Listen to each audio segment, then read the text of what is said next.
नमस्कार, आप सभी का स्वागत है एनडीटीवी राजस्थान पर और मैं हूं आपके साथ शुभेंदु सिंह। आप देख रहे हैं राजस्थान प्राइम और शुरुआत कर रहे हैं बड़ी खबर के साथ। और इस वक्त की बड़ी खबर, जहां आरएएस भर्ती 2023 साक्षात्कार का परिणाम अब जारी हो चुका है और अजमेर के कैलाश चौधरी ने इस परीक्षा में टॉप किया है। दूसरे नंबर पर अजमेर की अंकिता पाराशर रही, तीसरे नंबर पर अजमेर के परमेश्वर चौधरी रहे हैं और चौथे नंबर पर झुंझुनू के रंजन कुमार शर्मा रहे। वहीं पांचवें नंबर पर नागौर के विक्रम सिंह खीरिया रहे हैं और छठे नंबर पर जयपुर की राशि कुमावत रही हैं। सातवें नंबर पर नागौर से अंजनी कुमार, आठवें नंबर पर हनुमानगढ़ से प्रदीप सहारण, नौवें नंबर पर नागौर से कमल चौधरी, 10वें नंबर पर बीकानेर से विकास सियाग और 27 महीने चली भर्ती प्रक्रिया अब पूरी हो चुकी है। और इस बीच ये बड़ी खबर है, आरएएस भर्ती परीक्षा से जुड़ा ये परिणाम जो कि अब सामने आ चुका है। आपको बता दें कि अजमेर के कैलाश चौधरी पहले नंबर पर रहे, दूसरे नंबर पर अजमेर की अंकिता पाराशर रही हैं और तीसरे नंबर पर अजमेर के परमेश्वर चौधरी रहे हैं। तो ये लगातार जो आपको पूरी जानकारी दे रहे हैं। दरअसल आरएएस भर्ती 2023 जो परीक्षा का परिणाम है वो अब जारी हो चुका है और इसमें कौन टॉपर रहा है ये पूरी लिस्ट आप देख रहे हैं। और इसमें हमने आपको अभी बताया भी कि कौन कौन लोग जो है 1 से लेकर के 10 तक जो है किन की रैंक रही है। वहीं 27 महीने चली ये भर्ती प्रक्रिया अब पूरी हो चुकी है। और चलिए अब आपको जरा बताते हैं कि ये भर्ती परीक्षा को लेकर के आप रिजल्ट कैसे देखें। कुल पद क्योंकि 972 हैं, आरपीएससी के आधिकारिक वेबसाइट पर ये फाइनल रिजल्ट आ चुका है और आरपीएससी की आधिकारिक वेबसाइट पर आप जाकर के ये रिजल्ट जो है वो देख सकते हैं। रोल नंबर के जरिए आप परिणाम देख सकते हैं। दरअसल आयोजन करने वाली जो संस्था है वो आरपीएससी रही और प्री परीक्षा 1 अक्टूबर 2023 को हुई थी और उसके बाद प्रारंभिक परीक्षा रिजल्ट 20 अक्टूबर 2023 को जो है वो हुआ और मुख्य परीक्षा का आयोजन 20 और 21 जुलाई 2024 को हुआ। वहीं मुख्य परीक्षा का परिणाम 2 जनवरी 2025 को। और अब आपको जरा दिखाते हैं कि कितने परीक्षार्थी इसमें बैठे हुए थे, ये भी आप जरा देखिए। 4,57,927 इसमें प्रारंभिक परीक्षा के अंदर जो है प्रारंभिक एग्जाम के अंदर परीक्षार्थी बैठे और इसमें अगर आप कुल पद देखें तो 972 इसमें कुल पद रहे हैं जिसके अंदर इतनी बड़ी संख्या में हालांकि जो परीक्षार्थी थे वो इसके अंदर पहुंचे थे। लेकिन आरएएस एग्जाम 2023 आके रिजल्ट कैसे देखें वो भी लगातार हम आपको ग्राफिक्स के जरिए दिखा रहे हैं। लेकिन टॉपर्स की जो लिस्ट है जरा उसके बारे में भी आपको बताते हैं। दरअसल अजमेर के जो कैलाश चौधरी हैं उन्होंने टॉप किया है, दूसरे नंबर पर अंकिता पाराशर हैं और तीसरे पर अजमेर के परमेश्वर चौधरी हैं। इस पर हमारे सहयोगी सुशांत पारिक हमारे साथ जुड़ गए हैं। सुशांत, ये जो है रिजल्ट है, जो परिणाम है आरएएस भर्ती 2023 का वो आ चुका है। फाइनली शुभेंदु, इंतजार हो रहा था क्योंकि कल शाम को इंटरव्यू की पूरी प्रक्रिया खत्म हो गई थी और उसके बाद रिजल्ट का इंतजार था। आज दिन भर भी जिन्होंने फाइनल इंटरव्यू दिया वो सुबह से इंतजार कर रहे थे और अब दिन ढलते ढलते इंतजार की घड़ियां खत्म हो गई। और राजस्थान के लिए अच्छी बात कि 972 नए अधिकारी जो हैं आरएएस अधिकारी बेड़े में शामिल होंगे, प्रशासनिक बेड़े में, और प्रशासनिक बेड़ा और अधिक दक्ष होगा। लेकिन जिस तरह से ये टॉप 10 की लिस्ट हम बता रहे थे, देखिए शिक्षा की नगरी अजमेर से 3 कैंडिडेट इसमें जो है जिन टॉप 3 में हैं, पहले, दूसरे और तीसरे नंबर पे तीनों कुशल चौधरी, अंकिता पाराशर और परमेश्वर चौधरी। और नागौर से भी शुभेंदु 3 इसमें हैं, जिसमें जो बात करें हम विक्रम सिंह खीरिया 5वें नंबर पे, अंजनी कुमार नागौर से 7वें नंबर पे और 9वें नंबर पे कमल चौधरी। बीकानेर से एक है, हनुमानगढ़ से एक है, झुंझुनू से एक है। ये टॉप 10 की लिस्ट हम दिखा रहे हैं और इसमें भी रंजना शर्मा, अगर हम बात करें, अंकिता पाराशर हैं, राशि कुमावत हैं और ये 3 चेहरे हमें महिला अधिकारी के तौर पर दिख रहे हैं। तो एक लंबी प्रक्रिया निश्चित रूप से होती है और एक लंबी प्रक्रिया के बाद फाइनली 2100 के आसपास जो है वो इंटरव्यू में बैठे और उनमें से 2023 आरएएस का ये रिजल्ट और एक लंबा कड़ा परिश्रम, शुभेंदु कहें एक तपस्या जैसा होता है इस तरह की किसी बड़ी परीक्षा के लिए तैयारी करना। आप पहले प्री देते हैं, फिर मेंस देते हैं, उसके बाद इंटरव्यू में सेलेक्ट होना अपने आप में उन सभी कैंडिडेट्स के लिए बहुत बड़ी उपलब्धि उनके परिजनों के लिए, उनको जिन्होंने तैयारी करवाई उन गुरुजनों के लिए और पूरे समाज के लिए बहुत बड़ी बात है, बड़ी उपलब्धि है। और अब धीरे धीरे वो तस्वीरें भी सामने आने लगेंगी शुभेंदु, जब वो अपनी पूरी अथक परिश्रम की यात्रा हमारे साथ साझा करेंगे, हमारे रिपोर्टर्स के साथ, हाँ। कि कैसे एक पूरी जर्नी रहती है, किस तरीके से खुद को पूरे सिस्टम से अलग करके जिस तरह से पढ़ाई में बच्चे जुटते हैं और फाइनली जब अचीवमेंट आपका हासिल होता है, जो गोल लक्ष्य आप लेकर चलते हैं वो जब हासिल होता है तो खुशी का क्या ठिकाना होता है। तो एक बहुत बड़ी बात है और एक लंबी परीक्षा प्रक्रिया के बाद फाइनली रिजल्ट जो है वो 2 साल से ज्यादा समय लगा, इसमें 27 महीनों से ज्यादा का इसमें समय लग गया था, लेकिन अभी भी जिन्होंने रिजल्ट नहीं देखा है, आरपीएससी की जो ऑफिशियल वेबसाइट है वहां जाकर के आप जो रिजल्ट है वो देख सकते हैं। बहुत शुक्रिया सुशांत इस पर जानकारी देने के लिए। और अब जयपुर से बड़ी खबर का रुख कर रहे हैं, जहां जर्जर स्कूलों को लेकर के हाईकोर्ट बेहद सख्त है और हाईकोर्ट ने सरकार से जवाब तलब किया है। अब भी स्कूल टीन शेड में चल रहे हैं, यह हाईकोर्ट ने सवाल पूछा। 5 लाख में स्कूलों की कैसी मरम्मत होगी, यह हाईकोर्ट ने सवाल उठाया। काम कागजों में नहीं चाहिए बल्कि धरातल पर होना चाहिए। 31 अक्टूबर तक सरकार को योजना पेश करने के निर्देश दिए हैं और जस्टिस महेंद्र गोयल और अशोक जैन की खंडपीठ का यह आदेश है। झालावाड़ स्कूल हादसे के बाद हाईकोर्ट ने इस मामले पर संज्ञान लिया था और इसको लेकर के अब फिलहाल संज्ञान लेते हुए जर्जर स्कूलों को लेकर के हाईकोर्ट बेहद सख्त नजर आ रहा है। हाईकोर्ट ने सरकार से जवाब तलब किया, पूछा है कि अब भी स्कूल टीन शेड में चल रहे हैं क्या, और 5 लाख रुपए में स्कूलों की आखिर मरम्मत कैसी होगी, इसको लेकर के भी सवाल। काम कागजों में नहीं चाहिए बल्कि उसका जो काम का जो तस्वीर है वो जमीन पर दिखाई देनी चाहिए, कागजों पर काम नहीं होना चाहिए, धरातल पर उसका असर दिखाई देना चाहिए। 31 अक्टूबर तक सरकार को योजना पेश करने के निर्देश दिए हैं और जस्टिस महेंद्र गोयल और अशोक जैन की खंडपीठ ने इस पर आदेश दिया है। आपको याद हो कि झालावाड़ में स्कूल हादसा हुआ था और बड़ा भीषण वो हादसा हुआ था, जिसकी यादें अभी तक हमारे जहन में ताजा हैं। और इसी को लेकर के जब ये हादसा सामने आया था तो स्कूलों के अंदर जो जर्जर हालत है, जो जर्जर व्यवस्था है, उसकी पोल खुली थी। उसके बाद से प्रशासन हरकत में आया और कोर्ट ने भी इस मामले को लेकर संज्ञान लिया। और झालावाड़ स्कूल हादसे के बाद हाईकोर्ट ने जब संज्ञान लिया था, इस मामले को लेकर एक बार फिर से जो है सरकार से जवाब तलब किया गया है हाईकोर्ट के द्वारा। और इसमें यह भी कहा गया है कि हाईकोर्ट ने सरकार से जवाब तलब किया, कहा कि अब भी स्कूल टीन शेड में चल रहे हैं क्या, 5 लाख रुपए में स्कूलों की आखिर मरम्मत कैसी होगी, इसको लेकर के भी उन्होंने सवाल उठाए। वही काम कागजों में नहीं चाहिए बल्कि धरातल पर काम होना चाहिए। सिर्फ कागजों तक सीमित रह जाता है, जमीन पर होता नहीं है, इसीलिए कोर्ट ने इसको लेकर के सवाल उठाए। वहीं साथ ही 31 अक्टूबर तक सरकार को योजना पेश करने के निर्देश भी दे दिए।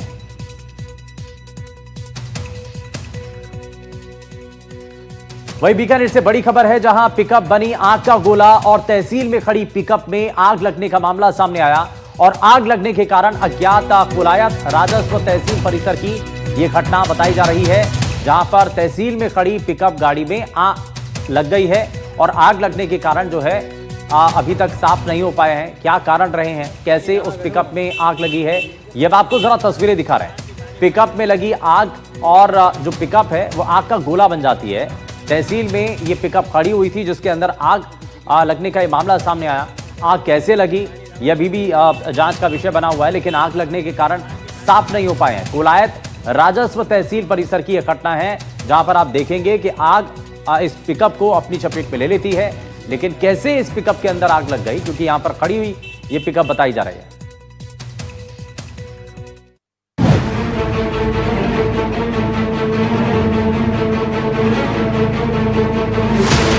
12-15 लोग सड़क पे ऐसे मतलब बदहवास में हालत में, कोई पेड़ के नीचे, कोई कहीं लेटा हुआ, कोई कहीं।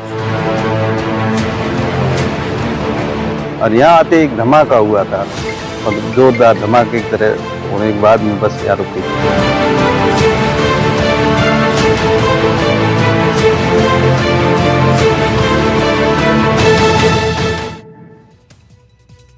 और जयपुर से बड़ी खबर, जहां जैसलमेर हादसे के बाद एक्शन में मुख्यमंत्री भजनलाल शर्मा।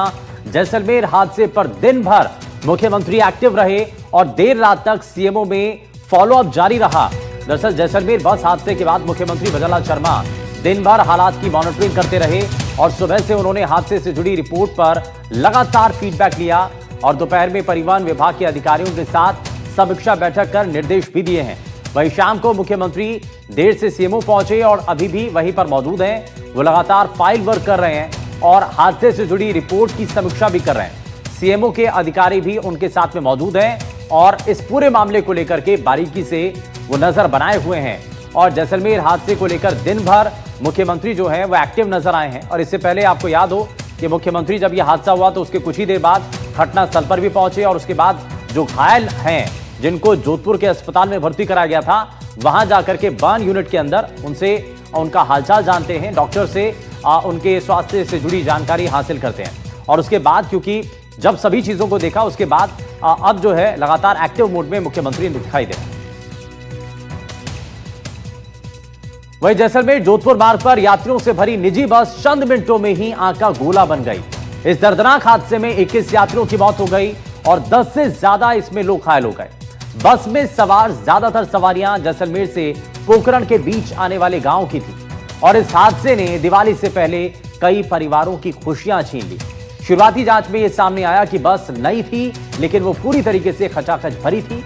बस की बनावट सकरी थी और इमरजेंसी गेट तक नहीं थे। बस में फायर सेफ्टी उपकरण भी नहीं थे। अगर सेफ्टी उपकरण मौजूद होते तो कई जिंदगियां बच सकती थी।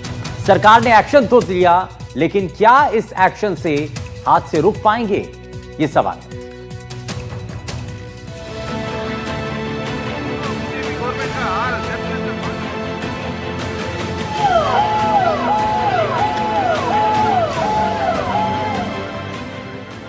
मंगलवार को राजस्थान के रेगिस्तान में बीच सड़क हाईवे पर आग का समंदर दिखा। अग्निकांड में 21 जिंदगियां जल गई। एक पल में खुशियों का कारवां मौत का काफिला बन गया। मंगलवार दोपहर जो बस चली थी मंजिल तक पहुंचने, वो खुद ही अंतिम मंजिल बन गई। जैसलमेर जोधपुर हाईवे पर डीलक्स बस अचानक आग का गोला बन गई। बस में सवार 37 यात्री जयपुर से जैसलमेर जा रहे थे। तभी अचानक उठी चिंगारी ने पलक झपकते ही पूरी बस को लपटों में ले लिया। यात्रियों में चीख पुकार मच गई। किसी ने खिड़की तोड़ी तो कोई आग में फंस गया। शव की पहचान डीएनए से की जा रही है। मृतक थे, उनके सैंपल ले लिए गए वहीं पे और यहाँ पे रात को जो 9 लोगों के परिजन आए थे उनके 10 सैंपल लिए गए और वो सैंपल सभी रात को ही FSL लैब में भिजवा दिए गए। हादसे में कई परिवार खत्म हो गए। कुछ ने बच्चों को खोया तो कुछ ने पिता को खोया। बस हादसे में झुलसे पीर मोहम्मद की तड़प आग में जलने से भी ज्यादा दर्द दे रही है। हादसे में वो तो बच गए लेकिन 2 बच्चों को नहीं बचा पाए। अब तो खत्म हो गए। जून से जोधपुर बच्ची तो गए साल 5 पढ़ छोड़ दी। वो बच्चा जो जून से नहीं वो पढ़ता था चौथी। इरफान छोटा था। ज़्यादा नहीं तो ये ज़्यादा दिले हमें देखो बच जाओ नहीं बचे की था। इस अग्निकांड में जवान महेंद्र का पूरा परिवार ही खत्म हो गया। परिवार के 5 लोग जिंदा जल गए। आयु डिपो पर तैनात सेना का जवान महेंद्र अपनी पत्नी पार्वती, बेटी खुशबू दीक्षा और बेटे शौर्य के साथ जोधपुर छुट्टी मनाने आ रहे थे, लेकिन क्या पता था कि ये उनका आखिरी सफर होगा। वो जैसे रोड पे पहुंचा उसकी बीबी थोड़ी 5 मिनट पीछे चल रही थी, तब तक रोडवेज बस निकल गई और फिर वो उसके पीछे ये के आ रही थी। उसमें बैठने के लिए मना कर लिया उसने, लेकिन बीबी ने बोला अभी घर दूर है तो टाइम से घर पहुंच जाएंगे, अभी आधा घंटा लेट हो जाएंगे। इस कारण वो उसमें बैठ गए थे, लेकिन बैठने के मतलब 15 मिनट बाद में वो विस्फोट हादसा हुए हैं और वो थोड़ी देर बाद हमें पता चल गया। हम हॉस्पिटल पहुँचे तो वहाँ पता कि महेंद्र नाम का कोई बंदा है कि बोला नहीं कोई लेडीज़ के नहीं बच्चे कुछ नहीं है। फिर हमें लग गया कि सरकार ने स्लीपर बस अग्निकांड में बुधवार को एक्शन लिया। हादसे का शिकार हुई बस की बॉडी को चित्तौड़गढ़ में परिवहन विभाग ने अप्रूव किया था। बस बॉडी को अप्रूव करने वाला चित्तौड़गढ़ कार्यवाहक DTO सुरेंद्र सिंह और सहायक प्रशासनिक अधिकारी चुन्नीलाल को सस्पेंड कर दिया गया। सरकार पूरे मामले की जाँच की बात कर रही है और विपक्ष कई सवाल खड़े कर रहे हैं। माननीय मुख्यमंत्री जी के निर्देश हैं कि इलाज में किसी भी प्रकार की कोताही नहीं बरती जानी चाहिए, वो हम कर रहे हैं। कितना भी खर्चा हो, कैसा भी खर्चा हो, लेकिन हमको हर कीमत पर जो लोग बस हादसे में जले हैं उनको बचाना है, स्वस्थ करके घर भेजना है। पूर्व मुख्यमंत्री अशोक जी गहलोत संवेदन सुनने हैं। उनको तो केवल 12 में मीटिंग करनी थी, जयकारे सुनने थे और उनके जिंदाबाद के नारे लग रहे थे, उससे बहुत खुश थे। चाहे उनके क्षेत्र में लोग जिए मरे, ये उनको चिंता नहीं थी। मैं समझता हूँ मैंने ऐसा संवेदन सुनने पूर्व मुख्यमंत्री कोई नहीं देखा। मेरा उसमें रुचि है कि कम से कम मालूम पड़े कि भाई कई तरह किससे गाने आ रहे हैं। कोई क्या नई गाड़ी थी और नई गाड़ी से आग लग गई, उन्हें अलग जांच होती है, क्योंकि अगर जांच नहीं करेंगे तो आगे और घटनाएं हो सकती है। कोई कह रहा है मॉडिफाइड किया गाड़ी को, पुरानी गाड़ी को, कोई कहता है इसका कंप्रेसर फट गया, कोई कहता है कि इसका तो स्पार्क हो गया। तो अलग अलग कहानियाँ आ रही है। ये जांच का विषय है। सरकार को आगे आकर के जांच करवानी चाहिए पूरी परिस्थितियों में, कैसी गाड़ी कहाँ से आई, फिटनेस का सर्टिफिकेट किसने दिया, किसने नहीं दिया, ये तमाम बातें मालूम पड़नी चाहिए सरकार को भी, जिससे आगे जो है ऐसी घटना वापस रिपीट नहीं हो। मुख्यमंत्री ने हादसे पर गहरा दुख जताया है और जांच के आदेश दिए हैं। बड़ा सवाल ये है कि क्या शॉर्ट सर्किट का खतरा किसी को दिखाई नहीं दिया? क्या बस फिटनेस जांच सिर्फ कागजों में रह गई? ये सिर्फ एक हादसा नहीं, एक चेतावनी है। सड़क पर चलती हर गाड़ी में छिपी मौत की आहट को अब समझने की जरूरत है, वरना हर सफर किसी के लिए आखिरी बनता जाएगा। Bureau report, NDTV Rajasthan. और वहीं जैसलमेर में हुए बस अग्निकांड ने सभी को हिलाकर रख दिया। 21 लोगों की मौत हो गई, वहीं 14 लोग अभी भी गंभीर हालत में अस्पताल में भर्ती हैं। घायलों का हाल जानने के लिए RLP सुप्रीमो हनुमान बेनीवाल जोधपुर के महात्मा गांधी अस्पताल पहुंचे, जहां वो जैसलमेर बस हादसे में घायलों से मिले। साथ ही पूर्व CM अशोक गहलोत भी अस्पताल पहुंचे।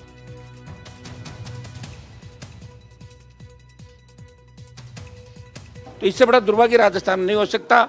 इसकी त्रासदी के लिए मैं मांग करता हूं सरकार से कि 1-1 करोड़ रुपए जो भी मृतक है इस आगजनी के अंदर, उनको 1-1 करोड़ रुपया दिया जाए। बाकी जो बचे हुए हैं इनका और अच्छी जगह इलाज कैसे कराया जाए, सारा सरकारी खर्च पे इलाज हो और आपराधिक मुकदमा उन लोगों के खिलाफ दर्ज हो जिनकी वजह से ये घटना घटित हुई।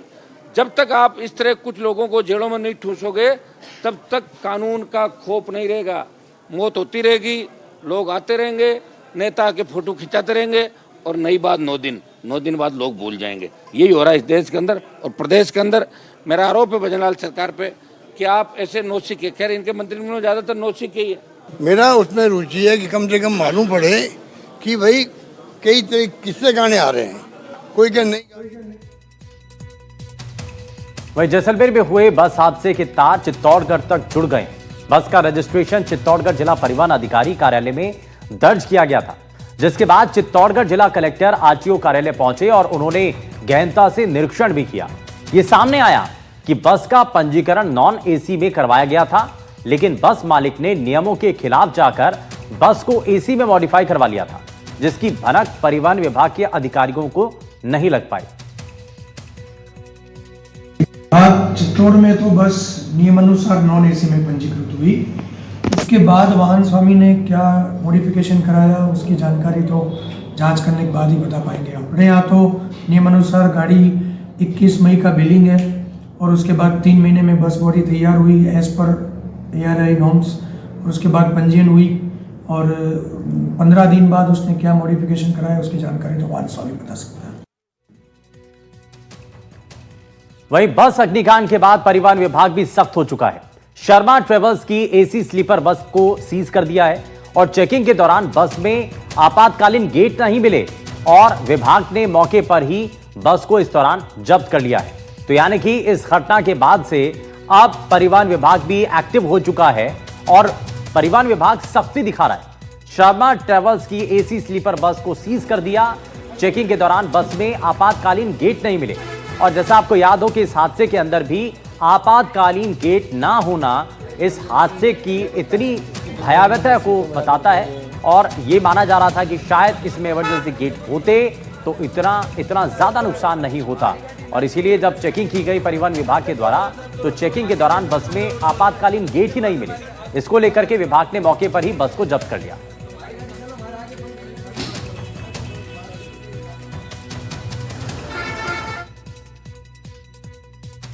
और चलिए अब आपको जरा ग्राफिक्स के जरिए दिखाते हैं कि आखिर स्लीपर बसों में कमियां क्यों आ रही हैं और नियम आखिर इस पर क्या कहते हैं। तो अब आपको जरा बताते हैं कि स्लीपर बसों में आखिर कमियां क्यों आ रही हैं बार बार, और क्यों बार बार स्लीपर बसों में आग लगने की घटनाएं हो रही हैं।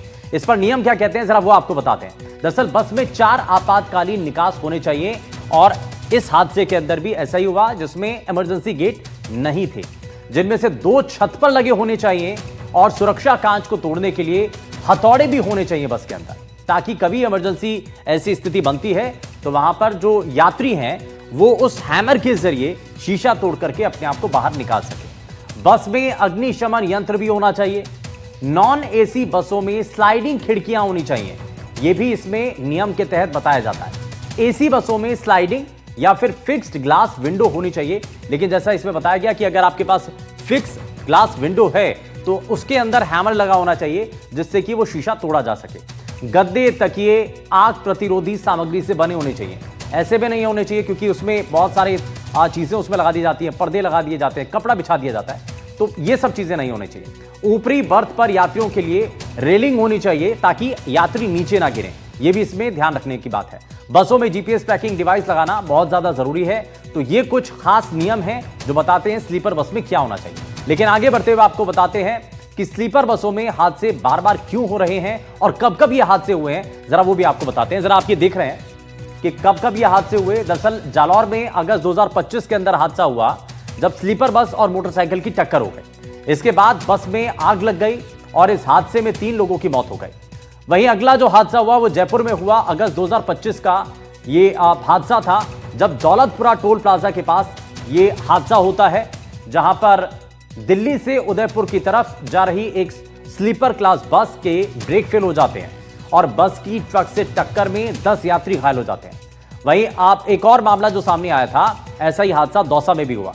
दौसा में जनवरी 2025 के अंदर हादसा हुआ जिसमें दिल्ली मुंबई एक्सप्रेसवे पर बस जो है वो ट्रक से टकरा जाती है। 30 लोग इसमें घायल हो जाते हैं और 10 की हालत इसमें गंभीर बताई जाती है। ऐसा ही एक और हादसा होता है धौलपुर में अक्टूबर 2024 के अंदर। स्लीपर कोच बस की टेम्पू से टक्कर हो जाती है। 8 बच्चों सहित इसमें 12 लोगों की मौत हो जाती है और ये हम लगातार आपको दिखा भी रहे हैं। यहां आप देख रहे हैं कि लगातार ऐसे हादसे अब तक कई हो चुके हैं। और मई 2025 के अंदर अगर आप देखेंगे यूपी के लखनऊ के पास स्लीपर बस में आग लगी। आग लगने से 5 लोगों की मौत हो गई थी। ऐसा ही एक और हादसा हुआ था जुलाई 2024 के अंदर जब आगरा लखनऊ एक्सप्रेसवे पर बड़ा बस हादसा हुआ। बस ने दूध के टैंकर को टक्कर मार दी थी और इस बस हादसे के अंदर 18 लोगों की जान चली गई थी। तो ये स्लीपर बसों का ये हादसे का ग्राफ है। अब तक कितने ऐसे हादसे हो चुके हैं वो हमने आपको बताया। लेकिन इस अग्निकांड के बाद सरकार ने भी मदद की है। दरअसल सबसे पहले केंद्र सरकार की तरफ से भी जो सहायता राशि है उसका ऐलान कर दिया गया था और मुख्यमंत्री भजनलाल शर्मा की तरफ से भी हर संभव मदद का भरोसा दिया गया था। बस हादसे पर सरकार ने घोषणा की। दुर्घटना में 21 यात्रियों की मौत हुई है। प्रधानमंत्री नरेंद्र मोदी ने इस घटना पर दुख जताया। राहत कोष से मृतकों और घायलों को जो है राहत देने का ऐलान किया। मृतकों के परिजनों को 2 लाख रुपए देने का ऐलान किया। घायलों को 50,000 रुपए की मदद का ऐलान किया गया। वहीं सीएम ने बस हादसे पर शोक व्यक्त किया और घायलों के बेहतर इलाज के लिए जरूरी दिशा निर्देश अधिकारियों को दिए गए। वहीं जयपुर में एक ऐसा ही हादसा हुआ जहां पर स्कूल बस ने मासूम को रौंद दिया। हरमाणा में स्कूल बस ने 7 साल की मासूम को रौंदा और मौत के बाद गुस्साए लोगों ने विरोध प्रदर्शन किया। हरमाणा पुलिस ने लोगों को समझाइश कर शांत करवाया। 26 साल पुरानी बाल वाहिनी बस का संचालन किया जा रहा था। मां के सामने मासूम हादसे का शिकार हो गया। इस हादसे को देखकर मां बेहोश हो गई और हादसे के बाद चालक बस छोड़कर के फरार हो गया। शव को पोस्टमार्टम के लिए कामतिया अस्पताल भेजा गया। पिता ने हरमाणा थाने में इस मामले को लेकर के रिपोर्ट दर्ज कराई है। लेकिन जिसने भी इस घटना के बारे में देखा सुना उसके होश उड़ गए। दरअसल जिस स्कूल बस के अंदर उस बच्चे को लाया जा रहा था उसी स्कूल बस ने उस 7 साल की मासूम बच्ची को कुचल दिया और ये सब कुछ दूसरी तरफ खड़ी उस बच्ची की मां और उसके भाई देख रहे थे। हालांकि जैसे इस घटना के बारे में जानकारी मिली तुरंत जो बच्ची के पिता हैं वो भी पहुंचे और वो अपने आप को रोक नहीं पाए। लेकिन अब जरा आगे बढ़ते हैं और अब आपको आगे बढ़ते हुए बताते हैं कि कैसे यह हादसा हुआ और कैसे एक मां के साथ रौंद दिया गया। अब जरा आप देखिए कि कैसे यह हादसा होता है। दरअसल ये जो हादसा था बड़ा भीषण हादसा था, दर्दनाक हादसा था। स्कूल बस ने 7 साल की बच्ची को कुचल दिया था।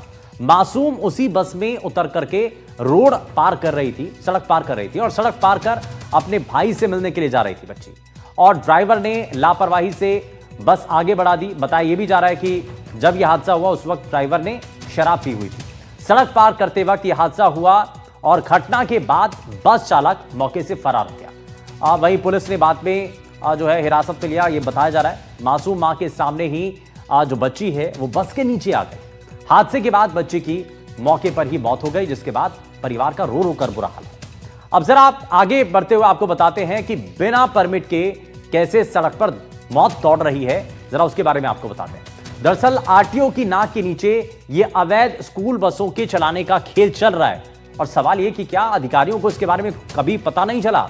25 साल पुरानी बस ने एक मासूम की जान ले ली और स्कूल बस की आरसी भी एक्सपायर हो चुकी थी। यानी कि जिस स्कूल बस से यह हादसा हुआ वो 25 साल पुरानी बस है और उसकी आरसी भी एक्सपायर हो चुकी थी। बसें बच्चों को स्कूल लाने और छोड़ने का काम करती हैं और उसी स्कूल बस ने एक मासूम बच्ची की जान ली। अधिकारियों की अवैध स्कूल बसों पर क्या कोई नजर नहीं है? बस का आरटीओ में 1999 को रजिस्ट्रेशन हुआ था और बस का 23 मार्च 2014 को रजिस्ट्रेशन खत्म हो चुका था, 2014 को, और अब 2025 चल रहा है। आरसी रिन्यूअल होने पर ही बस 2020 तक चल सकती थी, लेकिन ऐसा भी नहीं हुआ। 5 साल से बस अवैध तरीके से सड़कों पर दौड़ रही थी और बस की आरसी एक्सपायर हुए 5 साल हो चुके थे और स्कूल बस का कोई फिटनेस नहीं, कोई इंश्योरेंस नहीं और इसके बारे में किसी को कुछ नहीं पता। जांच में यह भी पता चला कि बस का परमिट तक नहीं था, फिर भी बस पाल वाहिनी के रूप में सड़कों पर चल रही थी। और राजस्थान प्राइम में फिलहाल के लिए बस इतना ही, लेकिन तमाम बड़ी खबरों को जानने के लिए बने रहिए एनडीटीवी राजस्थान के साथ। नमस्कार।